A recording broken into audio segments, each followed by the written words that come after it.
Karaniwan ang tanawin sa mga lansangan sa Metro Manila sa panahon ng Kapaskuhan ng mga namamalimos o yung mga street dwellers. Pinaiigting po ng DSWD ang pagsuyod sa mga lansangan para makumbinsi silang umalis. Balitang hatid ni Maki Pulido.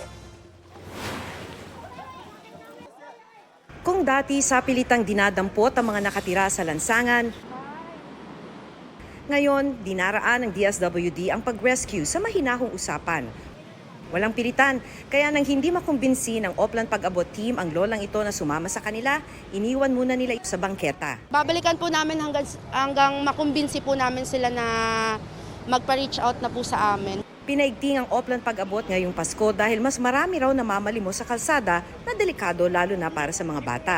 Nang madaanan nga ng Oplan Pag-abot team ang ilang kabataang mamamalimos sana, kinausap sila at hinatid ng mga social workers sa kanilang bahay.